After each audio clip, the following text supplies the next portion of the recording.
Hello, welcome to Clover Kitchen. My name is Carol Hamilton. I'm a 4-H agent in Spartanburg, South Carolina, and today I'm going to show you how to measure some ingredients. We're not actually going to make a recipe in this video, but we are going to learn how to measure different dry, wet, and even sticky ingredients. So I'm going to start with flour. This is an all-purpose pre-sifted flour, which means we don't have to sift it again, but we also don't want to compact it and ruin those measurements for our recipes. So we're going to use a dry measuring cup and a spoon, and we're just going to heat the spoon with flour and fill our cup. We're not going to press or shake our flour. We're just filling our flour, and we're actually going to overfill it.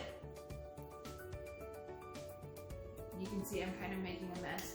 And we're going to put it over a bowl here, and we're going to take a flat edge. You can use the flat edge of a spoon or a knife. I'm going to use a knife because it's a little bit flatter. And we're going to take it across the top of our measuring cup. And this gives us a nice, flat, level measure of our flour. So there we go. We have 1 cup of flour measured out. And this extra flour that we took off the top, I can just add back into my storage bowl. Our next ingredient today is going to be white sugar. And I'm just going to measure a 1/4 cup of the white sugar out. And again, I'm going to use a spoon.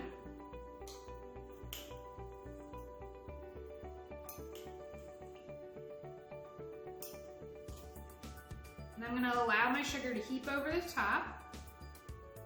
And then I'm going to take a level edge either with my spoon or the back of a knife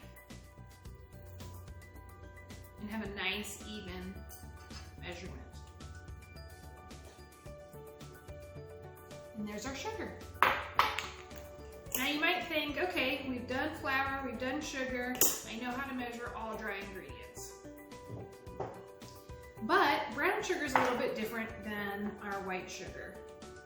So for brown sugar, we are going to pack it in. Because brown sugar has a sticky texture to it, and that allows more air to be incorporated into the sugar, we're actually going to pack it to give it a good measurement. So I'm measuring out a 1/2 cup of brown sugar. And as I put it in the measuring cup, I'm going to press it down with the back of my spoon. And I can press pretty hard.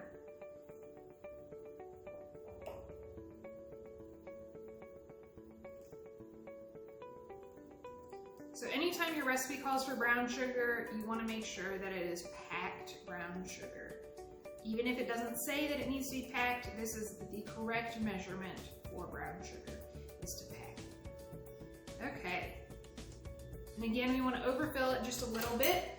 And I can use my overflow bowl again and just scrape that top portion off. And to see whether your brown sugar is packed well enough or correctly, you can flip it out and it should look like a little sand castle. Now, if your brown sugar crumbles apart, you may not have had it packed firmly enough. So when your recipe calls for brown sugar, you want to make sure it's packed and it'll look like little mini sand castles. The next ingredient I'm going to show you is baking powder. This is going to be the same for baking powder or baking soda. The can is actually designed to help you get a nice clean measurement. So I'm going to measure out 1 teaspoon. And as I measure, again, I'm going to overfill. And then I'm just going to pull it, tip my can, and pull it against that flat edge. And so I don't need a knife because the can is already made to give me a nice measurement with that flat edge. Now, if you're using a baking soda box, you can use the top of the box to do the same thing. You just scoop in and then pull out an even measurement. That's how you measure baking soda and baking powder. Okay, we're going to go to some of the more tricky ingredients now. We've got our sticky ingredients, and I'm not going to demonstrate all of these because they all have the same trick. If you're using corn syrup, molasses, honey, or any other sticky ingredient, what you want to do is either spray your measuring cup or your measuring spoon. I'm going to use a measuring spoon today.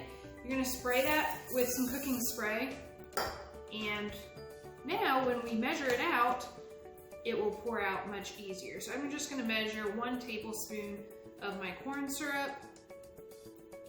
Again, we want it to go right to that edge. We're not gonna level it off, we're just gonna pour it right to that edge. But you may need to do that over a bowl or another vessel so we don't spill it all over the counter.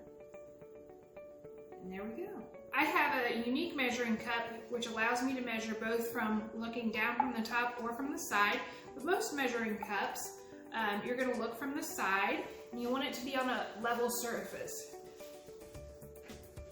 You don't want to hold your measuring cup and go like this and try to see the side because you might have it tilted and your measurement's not going to be correct. So what we want to do is we want to lay it on a flat surface, a hard surface like your counter. And then we want to get down to eye level and pour until we reach the line. Okay, and what about something that's not sticky, it's not liquid, it's not dry, it's yogurt. So yogurt can be measured in a dry measuring cup. And the reason we're going to measure it in a dry measuring cup today is because it allows us to pack it in and get a smooth top and an even measurement. So again, just like our dry ingredients, we can level out that top.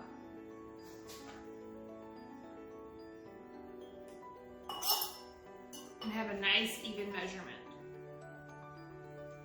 When we measure yogurt, so that was a ½ cup. If I measured yogurt in my liquid container, I have no way of flattening it out all the way to get an even measurement. I can tap it down and I can try to flatten it out with a spatula, but it's really hard to measure something like yogurt in a liquid measuring cup. Whereas we can get this nice even measurement if we use a dry measuring cup. So we've covered our dry ingredients, our flours, sugars, brown sugar, sticky ingredients, baking soda, baking powder, and yogurt. If there's something else that you'd like to know how to measure, let me know in the comments and I will hit it in one of my next videos. Thanks for watching Clover Kitchen.